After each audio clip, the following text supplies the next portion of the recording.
안녕하십니까. 저는 한길수입니다. 오늘은 암을 물로 극복했다 11번째 강의로 암이란 무엇인가에 대한 말씀을 드리려고 합니다. 앞에서 암이 무엇인가를 설명을 드리고 강의 6에 암치료 방법의 문제점을 설명을 드려야 하는데 순서가 잘못되어 바라잡습니다. 적을 알고 전투를 하면은 백전백승이라 했습니다. 그러나 암이 무엇인지를 모르면서 투병생활을 하고 수술하고 항암하고 방사선 치료를 한다는 것은 잘못되어도 한참 잘못되어 있습니다. 글로벌 제약회사와 주류의학에서는 지식백과의 자료에서 인간은 정자와 난자가 만나 세포의 분화를 이루면서 인간, 즉 사람으로 만들어진다는 것입니다. 세포 하나에 분화해서 시작한 인간의 모든 부위는 무수한 세포로 이루어져 있습니다. 우리 몸을 쪼개고 또 쪼개면은 결국 세포들만 남게 됩니다. 세포들에는 제각각의 임무가 주어집니다. 피부세포는 외부의 충격에서 혈관과 뼈 등 내부를 지키기 위해 발전하고, 위세포는 소화를 할 수 있도록 발전하는 시기입니다. 또한 세포들은 끊임없이 새롭게 태어나고 기능을 다한 세포는 사멸을 합니다.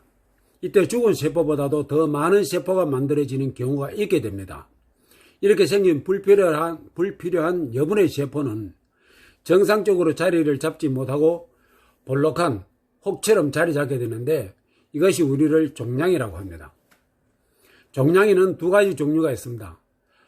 마치 피부에 생기는 사마귀처럼 어느 정도까지 크면 세포 증식이 멈춰서 더는 커지지 않는 종양을 양성 혹은 양성 종양이라고 합니다.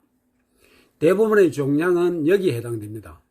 그런데 드물게 세포 증식 활동이 멈추지 않아 계속 커지는 혹, 그러니까 종양이 있게 되는데, 이것이 계속 자라서 결국에는 생명까지 위협하는 종양을 악성 종양이라고 하고, 이것을 우리가 흔히 말하는 암이라고 합니다. 악성 종양을 이루는 세포들은 잘못된 성장으로 자신의 원래 기능도 망각하고 주변 조직으로 파고들어 주변의 정상세포를 파괴합니다. 시간이 지나면 혈관으로 침범하여 혈액을 타고 다른 장기로 이동하여 다른 장기에 자리 잡아 증식을 계속하는 돌연변이 세포인데, 이것을 우리는 암세포라고 부릅니다. 암은 정상세포가 변해서 생겨난 것이지만 그 성장과 분열을 조절하는 정상적인 통제 기능이 말을 듣지 않음으로써 제멋대로 분열, 증식하는 일종의 무법자와 같은 존재입니다. 또한 암세포는 영원히 죽지 않은 능력을 가지고 있습니다. 일정 횟수 이상 증식을 하지 않는 보통 세포와는 달리 암세포는 조건만 맞으면 시험관 내에서도 무한히 증식을 하기도 합니다.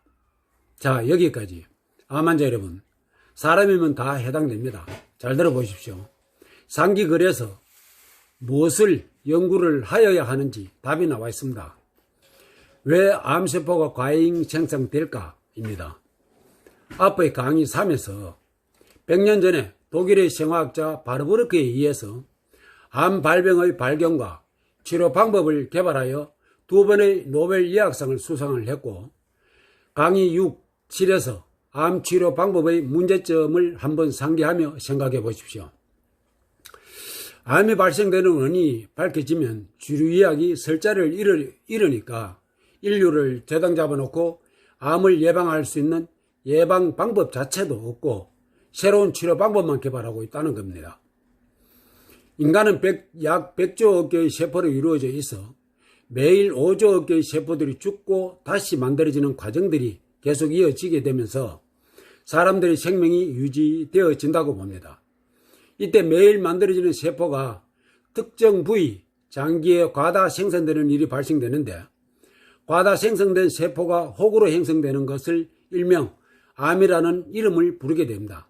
이때 중요한 것은 독일의 생화학자 바르부르크는 일상적으로 생성되는 세포가 왜 과다 생성이 되고 통제 기능이 불가능할까라는 의문을 제기하게 되고, 연구를 한 결과 과다 생성되는 원인은 세포의 기능장애라는 것을 알게 되고, 세포의 기능장애가 발생되는 원인은 세포 속의 산소 결핍과 독소에 의해서 발생한다는 것을 발견하여 노벨 의학상을 받게 되고 세포 속의 산소 결핍과 독소 제거를 위한 치료 방법까지 발표하여 2번의 노벨 의학상을 받게 됩니다.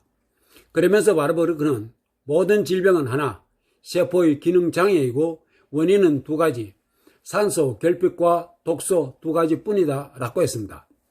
그러나 글로벌 제약회사와 주류의학에서는 세포의 과다 생성의 원인이 각기 다른 장기마다 세포가 과다 생산되는 현상을 또 다른 원인이 있다고 판단, 연구를 하게 되고 암 종류만 100여 개 넘게 분류만 해놓고 100여 년이 지났으나 바르버르크의 암 발병 원인을 뒤집을 만한 원인을 발견하지도 못하였고 바르버르크의 암 발병 원인의 학문 자체를 인정하지 않고 삭제하여 버렸으면 정말 안타까운 현실입니다. 미국의 레이먼드 프랜시스는 각기 다른 장기에서 세포의 과다 생성되는 원인을 각각 다르게 원인을 찾을 것이 아니라 이 암세포의 공통점을 찾으면 쉽게 해결될 수 있는 일을 각각 다른 100명의 이름을 붙여 각기 다른 치료 방법만을 찾고 있다고 꼬집고 있는 실정입니다. 왜 코로나19는 신약을 개발하기 위해 전 세계가 매달려 법석을 떨고 있으면서 암의 특효약이나 치료 방법은 왜 개발하지 않은지 반문하지 않을 수 없습니다. 자, 100만 명이 넘는 우리 암 환자 입장에서 터놓고 한번 생각해 봅시다. 각기 다른 장기에서 암이 발생되었다고 가정을 해보겠습니다. 간암, 대장암, 유방암에 걸린 환자의 치료 방법이 수술하고 항암하고 방사선 치료하고 처방약을 투여하는 행위들이 각기 다른 장기에 발생된 암을 치료하기 위해 수술하고 항암하고 방사선 치료하고 투여되는 처방약들이 각기 다른 방법에 의해서 수술하고 항암하고 방사선 치료하고 처방약을 사용하고 있는지 한 번쯤 생각해 보십시오.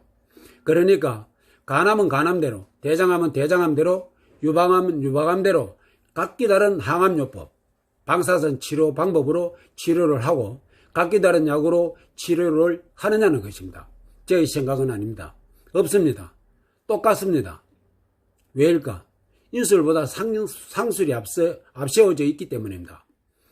강의 1-1에서 강의 6에서 2011년 의학학술지 내과학 보고에 의하면 86%가 과학적인 근거 없이 의료 행위가 이루어지고 있다라고 지적한 것은 암 치료 방법에 있어서 많은 문제가 있다는 것을 앞에서 말씀을 드렸습니다만 글로벌 제약회사와 주류의학에서 하기 좋은 말로 그토록 과학적인 근거를 얘기하면서 수술하고 항암하고 방사선 치료하고 투여되는 처방약들이 몇 %의 효과에 의해서 또는 몇 %의 과학적인 임상실험 근거에 의해서 행해지고 있는지 묻지 않을 수가 없습니다.